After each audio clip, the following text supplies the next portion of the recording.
ලකින කෙනාට කියන්න මහිමේ යන ජීවිතයක් ඔබට තිබෙනවා. ලකින කෙනාට අර පොඩි පාපේ දැන් නාන පුරා මේක කතා ලකින කෙනාට මේක හරි දැලමිටින් හරි කාන් දෙපා ලකින කෙනා වැඩ. right. ඒ මනුෂ්‍ය මහිමෙට යන්නේ නැත්තේ. මගේ දේශනාවල මාතෘකාවක් දානවා කියන්න පුළුවන් වැඩ වරද්ද ගන්න එපා. ලකින කෙනාට කියන්නේ වැඩ වරද්ද ගන්න එපා. මතෙව් 22:29 කියනවා ඔබලා දෙවියන් වහන්සේගේ බලයවත් දෙවියන්ගේ වචනයවත් නොදන්නා කමින් වැඩ වරදගන්න. අද උදෑසන තල්තික් කටිය කාවා. පාස් අපි හරි පොරබැදීමද ජීවත් වෙන්නේ. බලපුවම ඒගොල්ලෝ ගැරීම ලබනවා. මම හිතන්නේ මෑත කාලයකදී අපිට ගොඩාක් අය මුණ ගැසුණා. ගැලවීම ලබලා වතුර බෞද්ධිස්මයක් ලබලා හැබැයි ජීවිතේ මහිමේ යන්නේ නැහැ. නමුත් මම විශ්වාස කරනවා දෙවියන් වහන්සේ අපව මහිමේට ගෙනියන දෙවියන් වහන්සේ. මතක තියාගන්න. ඔබට කවුරු ඊර්ෂ්‍යා කළා? කවුරු ඔබව වැළැක්වුවා? මේ ගමන ඔබේ නතර කරන්න කාටවත් බැහැ. yes hallelujah. කාමරගේ yes කියලා ගන්න ඕනේ. ඒනොත් ගන්න ඕනේ ඇතුළට. බාධකේ ප්‍රශ්නේ අභියෝගේ හැබැයි ඔබේ ගමන නතර කරන්න බැහැ. හරි. දැරස් කිසිදු ගල්පුන් කටු පඳුරු විතර රැඳුණු මාවකේ මේ පිටක ගාවනි ඇදට ගලන ගංගාවයි අපේ ජීවිතේ ඒක තමයි ඇදට වියනොත් තමයි ලස්සන. ඒක පීල්ලේ යනවා වගේ වැඩක් නැහැ නේ. මේක වැඩලා රෙන්තන උඩින්කල්ලා. අන්තිමට මුහුද නතර වෙන්නේ. එච්චරයි. ඔබ නිර්මාණය කළේ මහිමේ උදෙසා. ආමේන්. තේරුණාද? සියලු මිනිස්සු පවකට දෙවියන් වහන්සේ මහිමේ උදෙසා.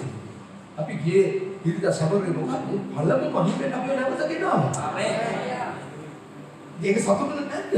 ඉතින් පොඩ මාස්ක් එක පොඩ ගලවලා ළඟින් එකකට පොඩි කෙල නැතිවට ඉන්නවා දැන් කෙල සමිඳ තමයි නියම හිනාව දැන්. මට සමිඳ කිනා දැක්කම මට ජිප්සිස්ලාගේ සින්දු මතක් වුණා. මොකද හිනා පොඩ්ඩක් වෙන්න පොළ පහතේ ලොකු නෝරලා පාටි වල තිබුණ ගෑන මෙන්න මේ හිනා.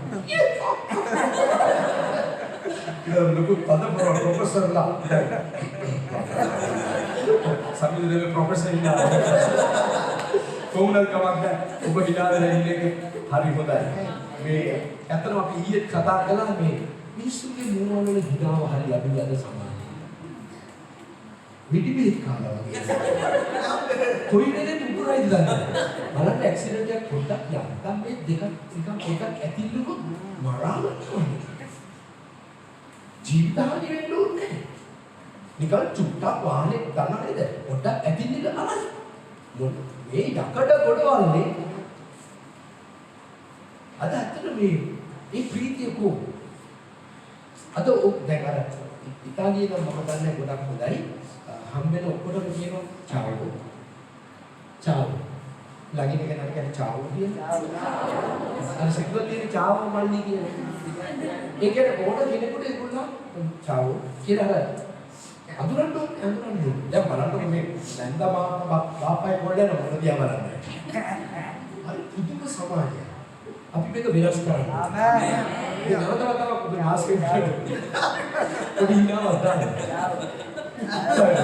සමින්දකින්නවා තමයි නියම ප්‍රොෆෙසර් රයිට් ඕකේ ඒසම අද උදෑසන ඔබට කියන්න කැමති වැඩ වරද්ද ගන්න එපා මේක මතක තියාගන්න සමහර අය හිතනවා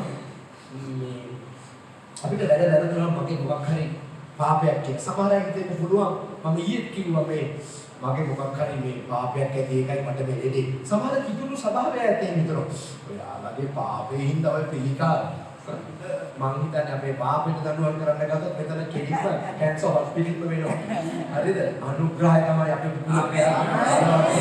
ඒ අනුග්‍රහය මම නම් හැම උදෑසනකම එක ගීතිකාවක් කොටසක් මම සිහි කරනවා. අද උදෑසන මොකක්ද නේද? උදෑසන ඔබගේ කරුණාව හැම රාත්‍රියක ඔබගේ විශ්වාසවන්තකම සිහි කරමින් මම තුන් පද ටික දන්නේ නැහැ. ওই ටික මට මතකයි. මම මේක සිහි කරනවා. ඒ දෙක නෙමෙයි අපිව ගෙනියන ජීවිතේ. මේ අවුරුදු ගානක් අපිව ගෙනත් තියෙන ඒ දෙක නෙමෙයි. මේ කරුණාවයි ඒ විශ්වාසවන්තකමයි නේද? ආමෙන්. හලෙලුයා. ඒකස දේ වචනේ කියනවා මේ මහිමෙන් අපි යන්න ඕන. ඉතින් සමහරවිට ගොඩාක් අයට හම්බ වෙනවා. පාස්ටර් ගැන්නේ වල ගියා පල්ලි යකලා පල්ලියේ මේ සහෝදරි කිව්වා පහත්ය උදේ පාන්දර පල්ලියට යනවා පල්ලිය අතු ගන්නවා අද පල්ලිය නෑ. අද ඉන්නේ. ඉතින් එහෙම වෙන්න බෑ අපිට. දැන් එහෙම වෙන්නේ. ඔබ දන්නවා මේකත් හරි වැදගත් දෙයක් අර රිදී කාසි 10 උපමාව. මොකද්ද? රිදී කාසියක් නැති වුණා. ඒ රිදී කාසිය නැති වුණේ ඒ රිදී කාසිය අයිති කෙනාගේ වැරදි. රිදී කාසිය. ඒක සමහර වෙලේ මේ සභාවල ඇතම් අයගේ වැරදි නිසා සමහර අය නැති වෙනවා පල්ලියට. නේද? ඒක හරි අවස්ථාවක්යි. හැබැයි මේ නැති කරගත්ත කෙනාව තමයි හොයන්න ඕනේ. හැබැයි එක දෙයක්. ඒක හම්බ වෙනකම් බෑ. හෙව්වා. තේරුණා. දැන් ඔබ දන්නවා ගෙදර දෙයක් නැති වෙලා ඔබ හොයනවා නම් මොකද වෙන්නේ? මොනවද වෙන්නේ? පරණ නැති එක තමයි. මේ දාන පොතේ දාපු රුපියල් 500. ඔහෙද කියලා මතක නැතුව හිටින්න බලන්න. සමහර දේවල් හොයනකොට වෙන ඒවාත් හම්බ වෙනවා. ඉතින් නැති වූ අය සොයාගෙන යනකොට ඔබට අවශ්‍ය දේවලුත් හම්බ වෙනවා. ඒක අලංකාර දෙයක්. දැන් අද දවසේ මම ඔබට මේ වචනේ කතා කරන්න යන්නේ මතකතුමාගේ සම්බාරන්නේ 22-29. ගොඩාක් කිතුණු මේ කතා කරේ දෙවියන් වහන්සේගේ වචනේ මතේ 22 මේ වචනේ කතා කරේ මේ දෙවියන්වහන්සේ අඳුරන්නේ තියන්න නෙමෙයි. දෙවියන්වහන්සේ දන්න අයට දෙවියන් වහන්සේ මේ නැවත නැගිටීම ගැන ප්‍රශ්න කරපු අයට ඒක යම් තියොලොජිකලි බෑග්ග්‍රවුන්ඩ් එකක් තියෙන මොකක්ද මේ මොසස් මේ කියලා තිබෙන පළවෙනි භාර්යාවක් මරනවා යාත්‍රේ ගත්තා ඊට පස්සේ යාම මරනවා අර යා ගත්තා ඊට පස්සේ යා ගත්තා නැවත නැගිටින්නේ කොයි කෙනාද හස්බන්ඩ් ඇන්ඩ් වයිෆ් වෙන්නේ කියන්නේ. ඉතින් යම් කිසි දෙවියන් වහන්සේගේ වචනේ අපිට කියන යේසුස් වහන්සේ මේ ඔක්කොම අහලා කියන යේසුස් වහන්සේ උත්තර දෙන්න උඹලා ශුද්ධ ලියවිලි වාද දෙවියන් වහන්සේගේ බලවත් නොදැන වරද්දගෙන අද ගොඩාක් කිතුණු ඇහැදිලි වරද්ද ගන්න ඇයි දන්නවද? දෙවියන් වහන්සේගේ වචනයයි සහ දෙවියන් වහන්සේගේ බලයයි නොදැන මේ බලය කියන්නේ අධ්‍යාත්මික නියමයක් පිළිබඳ තේරුම් ගැනීමක් නෑ ගොඩක් අය. දැන් මොකද අහන්න පුතේදී මම මේ කල්පු දේශනා කරලා තියෙනවා. දස පනතේ පළවෙනි 50 අතිශයම වැදගත් පනත තියෙන උඩද යටද? ඕනම නීතියක වැදගත්ම පනක් තියෙන කොහෙද? උඩ. 50ක් ගත්තොත් වැදගත්ම පනතක උඩ. පළවෙනි ප්‍රයොරිටිස් අනුව 1 2 3 4 5 6 මොකක්ද? මිනි නොමරන ඒ ඔය ලිස්ට් එක මට හදන්න දැන් මම ෆස්ට් ගන්න එක. මිනි නොමරන කම්පියුටර් නොකර. දැන් හොඳට අහගන්න. අද ගොඩාක් වර්තමාන සභාවේ කිතුණුවන් අතින් වෙන ලොකුම පෞටික සිදු වෙන්නේ උඩ පනත් ටික ගැනීමෙන්. හැබැයි ඇයි ඒගොල්ලෝ ඒකට එච්චර කන්සර්න් නැත්තේ? සැලකිලිමත් නැත්තේ ඇයි? මේ මැරෙන වැරදි කියලා දන්නවා පොලිසිය ගන්න හරියනවා. වෛශ්‍යාකම වැරදි කියලා, හොරකම වැරදි කියලා දන්නවා. ඔක්කොම දන්නවා. අනුන්ගේ දෙයක් ගත්තොත් ඒක ඔක්කොම දන්නවා. හැබැයි පස්වෙනි පනත මොකක්ද? ඒකත් හරි වැදගත්. පස්වෙනි පනත මොකක්ද? මේ ජීවිතේ දවස් බොහෝ වෙන පිටු මේ මවට පියාට ගෞරව කරන්න, පුතේ දිනේ හොඳට අහගන්න. දෙමාපියන්ගේ හිත විදවලා කිසි දෙයක් කරන්න එපා කවදාවත්. අනේ ස්වාමිනී කරුණා කරනසේක්වා. දෙමාපියන්ගේ හිත නම් තරන්න එපා පුතේ. හරිද? හරි හෝ වැරදි හෝ අපි අහලා නැහැ ජීවිතේ දෙමාපියන්ව තුවාල කරලා අය සාර්ථකුණයි කියලා. ඔබේ ජීවිතේ මම මේ දවසක් අපි කොරෝනා ගිය වෙලාවේ අපි ඔයාලට හරි යන්න යනකොට අම්මට අල්ලගෙන කඩිමානවා අර පුද්ගලෙක්. කියන්නේ සමහර මාධ්‍යවලට යන නිසා ඒක මෙයාලගේ ගෙවල් ළඟ. අම්මට දානවා බීනා. වයසක අම්මට. ඊළඟ සති ඊළඟ මාසෙක දෙකේ ඊළඟ මාසයේ දෙකෝ යනකොට ඒක මැරිලා. මේ අධ්‍යාත්මික නීති නේද? මොනවාද? හරි භයානකයි. නේද මොකක්ද අර බුද්ධ ධර්මයේ කියන මොන පාප කර්ම කියලාද? අනේ හදින් කියන්නේ ආනන්දනීය පාප. ආනන්දනීය පාප. ඒ වචනේ මට මතක් වුණේ මායි පුතයි බැඩ්මින්ටන් ගැහුවා තරගයකට අර ගෲප් ටීම් එක. පොඩි කොල්ලෙක් කෑ ගහලා කිව්වා සෙදෙක්කයි ආනන්දනීය පාප කර්ම කරන්න එපා කාර්කා වරද්දන්න එපා කියලා. අපි ඉතින් ඇත්තට සෙල්ලම් කරන්න බෑ. ඉතින් බලන්න ඒක සදාහන් වෙනව නේද? සදාහන් වෙනවා. ඉතින් දැන් බලන්න අර පළවෙනි දෙවෙනි තුන්වෙනි හතරවෙනි පණ මායර වෙන දෙවිවරු තියාගන්න එපා. ඊළඟට කැපූ රූපයක් හදාගන්න එපා. 3 මගේ නාමයෙන් කෙනසන් එපා. 4 සබත් දවසක්. මට කියන්න පුතේ දුවේ අපි අදින් වැඩියෙන්ම කැඩෙන්නේ කොයි ටිකද? ඔය 50. උදාහරණ. ඔබ දන්නවද කොච්චර බයනකද කියලා? තේරුණා? ඔය උදාහතර කෙනෙකුට ඔබ පොලිසියෙන් අල්ලන්න යන්නේ. ඔය උදාහතර කෙනෙකුට ඔබට නඩුවක් වෙන්නේ. හැබැයි මතක තියාගන්න.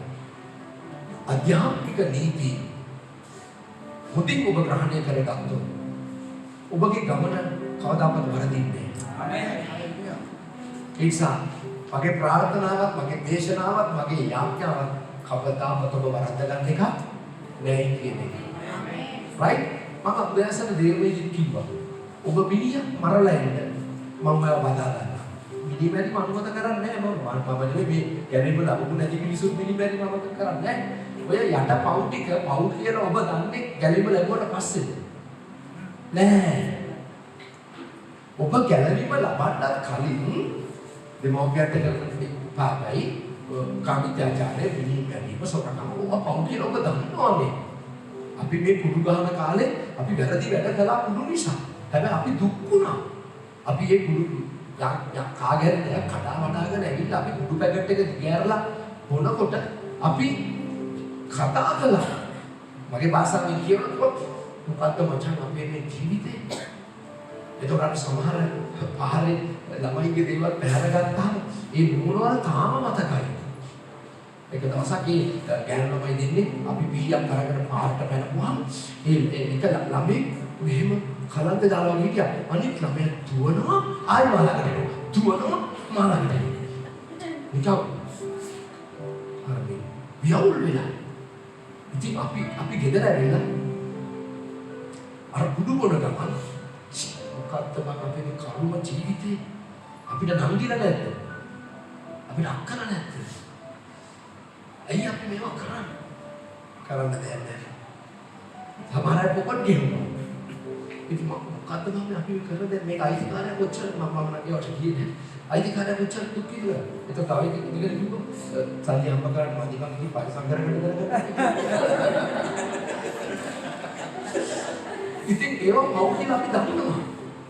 දැන් මේ හරිය ගැලීම ලැබුවාම ඔබේ ප්‍රයොරිටිස් වෙනස් වෙයි යුතුමයි. නැත්තම් වෙන්නේ මොකද්ද? අර අධ්‍යාත්මික නියමයන් වාදී කැඩෙනවා. දැන් මම උදාහරණ ඕනේ පළවෙනි කොරින්ති 15 වෙනි පරිදි මාතෘක යමෙක් දෙවියන් වහන්සේට ප්‍රේම නොකරේ නම් ඔහු ශාපලත් එක්ක වෙනවා. පවුල් ලේසියෙන් ශාප කරන්නේ නැහැ. දැන් බලන්න යේසුස් වහන්සේ මනුස්සයට ආදරේ. හැබැයි යුදස් ගැන මොකද කිව්වේ යේසුස් වහන්සේ? මේ මිනිහා ඉපදුන්නේ නැත්තම් හොඳයි. ඇයි තම ස්වභාවයෙන් බවදී? මේ මනුස්සයා නොයිපදුනා නම් ඔහුට යහපත්. ඒකසත් පුතේ දුවේ අධ්‍යාත්මික නියමයන් හදරිය මනසට වචනේ ගැන හරියට සැලකිලිමත් වෙන්න. දැන් බයිබලයේ මම උදාහරණයක් තියෙනවා කොලොසි 2:1 කියනවා තේරුම් ගැනීම නැමැති සම්පූර්ණ සමතිකය ලැබෙන්න ඔබලාගේ සිත් සමසනු ලබන පිණිස මට භෞතික ප්‍රශ්න වලට මුහුණ දුන්නා හරිද අධ්‍යාත්මික නියමයක් ආරක්ෂා කරපුවා මට හරි සැනසීමක් දැනෙනවා. දැන් මම පොඩි උදාහරණයක් කියන්නේ ගැනීම ලැබුණු ගම අපිට මේ අපේ ගෙදර ඉන්න පරිමුට්ටු ඔක්කොම මම විකුණලා තිබුණේ නැති බස් දාන කරලා තියෙන්නේ. ඉතින් මගේ මේ කවුද අපේ වෛද්‍ය තාත්තා මට කිව්වා මේ පැත්තේ පොත බුරුත තේක ලී බඩු ටිකක් හදලා තියෙනවා පුතා මේක අරන් යන්න එන්න. ඉතින් මගේ යාළුවෙක් විවාහයක් තිබුණා මෙච්චර මුදල් තිබුණේ නැහැ. එයා කිව්වා මචං මට ඉරිදා විතරයි යන්න පුළුවන් මට වෙන දවසක් නෑ අනිත් හැම දවසම වැඩ. මම කිව්වා ඉරිදා මට බෑ. ඉතින් පොළොන්නරුවට ගිහිල්ලා ඉන්න මේ පැය දෙකකින් එන්න බෑනේ. ඉතින් අටමාර දෙවි මේවලා ගිහිල්ලා ඉන්නත් බෑ. ඉතින් ඒකට පර්මිට් හදලා වාහන නම්බර දීලා කතන්දර රෝඩා මම නිකන් ගියා. අර පරණ මම දැන් ඒ කාලේ ඉඳගන්න බුදුවල හංකට පුඩු සෙට් එකක් තිබුණා. ඒක ඉඳගත්තාම පස්ස බිමම වදිනවා. ඒක ඩිස්ප්ලින් බහලා තියෙනවා. ඉතින් කමක් අධ්‍යාත්මික නියමයක් ආරක්ෂා කරේ.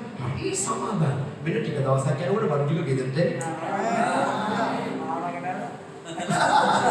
මාම හතර මාමම ගෙනල්ලා.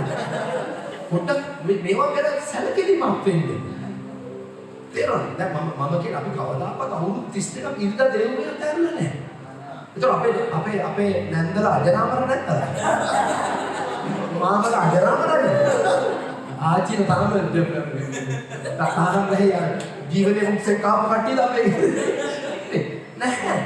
මල්ලගේ වල් මරණේවල් මගේ අයියා අවුරුදු 38 මැරුණා. මගේ මාමණ්ඩියා 1995 මැරුණා. මගේ අම්මට කැන්සර් එකක් තිබිලා දවස් 22ක් මහරග වෙට්ටක් ගියා. අම්මා මැරුණා. ඉරිදාදට කොහෙද මේ අවසාන කටේ තාත්තා ඉරිදා උදෑසන මැරුණා. අපේ ළමයිට අසනීප වෙලා තියෙනවා.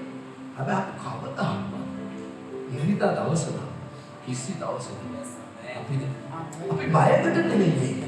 අපි දෙවරකට ආදරය කරනවා. ආමේන්. ආයට නෙමෙයි. ආමේන් කියලා දෙන්නේ. අපි මොකක් හරි ෂොට් එකක් එකක් නෑ. සම්පූර්ණ ප්‍රේමයේ බය දුරු කරයි. අපි සම්පූර්ණ උන්වහන්සේට ආන්දරේ. හැබැයි ඇයි අපි මේ ඉරිදාගෙන අපිට මොකක් හරි කරදරයක් කරලා වාහනයක හැප්පිලා නැහිලා.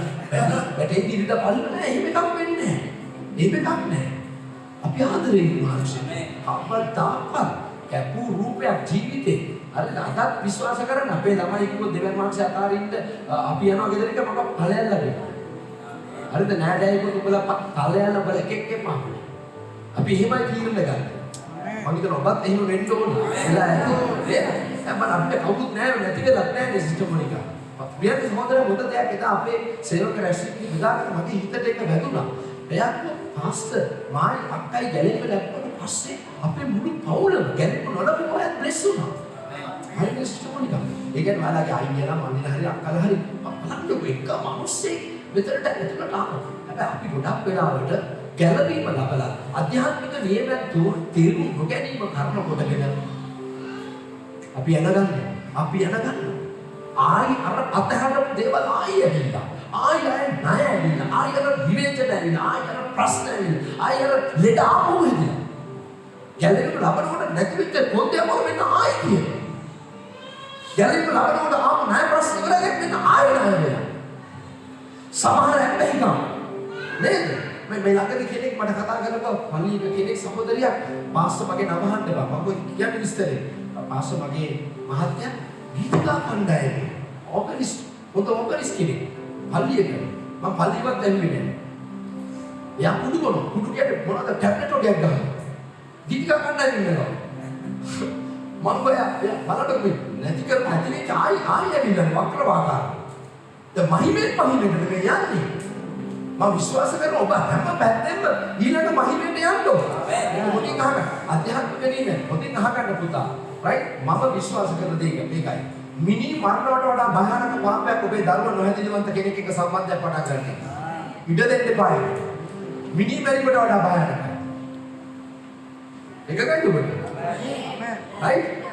ඔබ මිනිහෙක් මරලා આવොත් කඩුවක් අරගෙන මම ඔබ බලා ගන්නවා. කමක් නැහැ පුතේ. මම හිතලා කරේ නෑ. නමුත් අරවා තීරණය යන්න එපා මේ දේවාල ගන්න නැකත් බලන්න. තාම සමහර සෙනගේම කරනවා. ඒවා හරි භයානකයි. රයිට්? ඒවා ඔබ දන්නේ ඔබේ දේවාල වල සමහර ගැලිපලවල අවුරුදු ගණන් තාම අර පරණ පිළිප දේව රූප තියාගෙන ඉන්නවා. ඒක ඩෙෆිනිෂන් සිතාගෙන ඉන්නවා.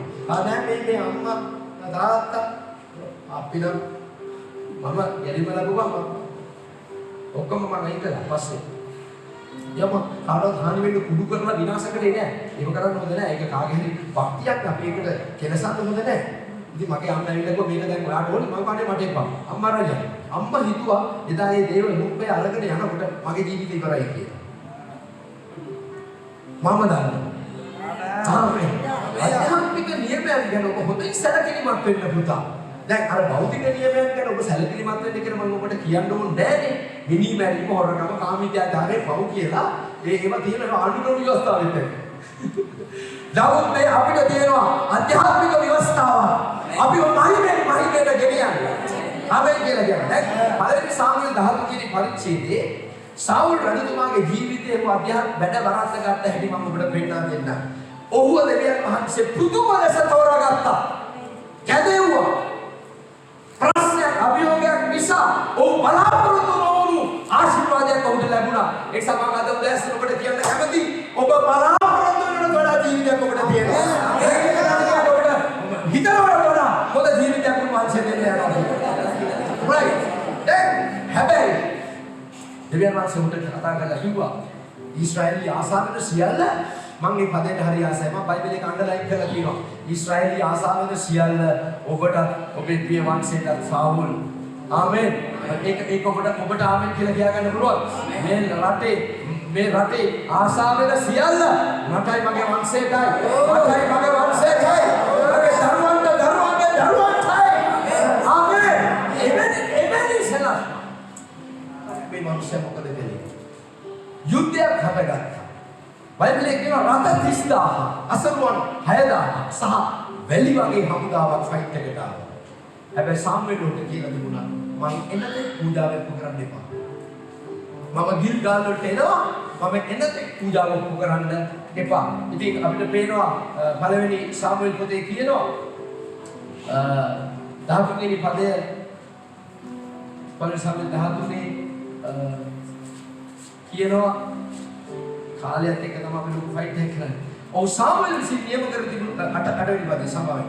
ඒක සාමුවෙල් 13 ඔව් සාමුවෙල් විසින් නියම කර තිබුණු කාලේ සත්‍යවසක් නැවතී සිටියේ. නමුත් සාමුවෙල් ගිල්ගාලට නාවේ සෙනගද ඔහුගෙන් විසිර ගියේ. එවිට සාමුවෙල් දවන පූජාව ශාන්ති පූජාව මානකට ගෙනෙලා ආයේ කීවේ.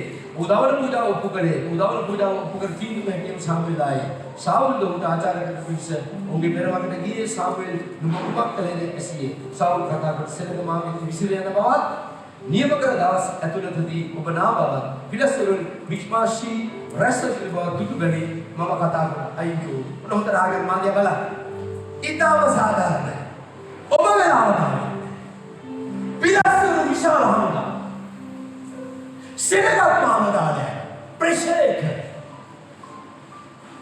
දැන් වටිනා සාවුල්ට කොහොමද රජතුමා මිෂන් මොනවද කරන්නේ 30000 කාච්චිය අපි මරලා යන්නේ මොනවද කරන්නේ වෙලා බලන්න තිබුණා සාමුවෙල් නෑ සෙනග අපි අකමැත්තෙන් දවන පුදව කොහොටයි දෙන්නේ හොඳින් ගහන්න ඔබේ සීමා වික්මවා යන්න කොච්චර සාධාරණද කොච්චර ප්‍රෙෂර් එක ආවත් සාමුවෙල් කිව්වනේ මම ගිල්ගාල් වලට එනකන් ඉන්න කියලා. ඔප්පු කරපු ගම සාමුවෙල් ලා. එතකොට කියනවා ඔබ ස්වාමීන් වහන්සේගේ ආඥාව ආරක්ෂා කළේ නෑ. මම දෙවියන් වහන්සේ නම් මම දඬුවම් කරන්නේ සාමුවෙල්ට නෙමෙයි සාමුවෙල්. බලන්න වෙලාවට ආන්නේ. අර මනුස්ස ප්‍රෙෂර් එක.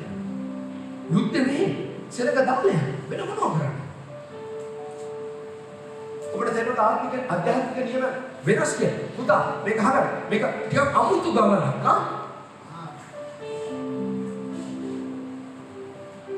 මේක ටිකක් අමුතු ගමනක්. ඒ නිසා දෙවියන්වහන්සේගේ වචනේ කියනවා ඔබ දෙවියන්වහන්සේගේ බලවත් දෙවියන්වහන්සේ වචනේ දන්නකොට වරද්ද ගන්න. සමාවිසර්ම වරද්ද ගන්න එකක් නෙවෙයි. ආමේන්. බයිබලයේ කියනවා ඔහුගේ රජකම උට අහිමි වුණා. මොනවද උනේ? දේ වචනේ කියනවා එක සම්මුල 13 මෙතන කියනවා නමුත් දැන් ඔබේ රජකම පවතින්නේ නැත ස්වාමීන් වහන්සේ ඔබට අනකල දේ ඔබ රක්ෂා නොකළ බැරි උන්වහන්සේ තමන්ගේ සිතට එකපු මිනිස්සු සොයාගෙන තමන්ගේ සෙනග කෙරෙහි අධිපතියාට නියම කර තිබේ ඊසේ මේක හොඳට අහන්න ඊට පස්සේ සාවුල් යුද්ධ දිනුවා බැරකම ආමෙන් ඊට පස්සේ සාවුල් යුද්ධ දිනුවා. හැබැයි ඔහුගේ රජකම නැතුව. සටන් දින්නට වැඩක් නැහැ මොන ක්‍රමයෙන් හරි කැදවීම නැති කරගන්න. ඒ නිසා මම උනන්දු කරනවා. මේ ජීවිත ගමනේ මහිමෙන් මහිමටම යන ගමනේ වැඩ වරද්ද ගන්න එපා කියලා. ආමෙන්. අපි ආඥා කරමු. හොඳට නැගිටින්න.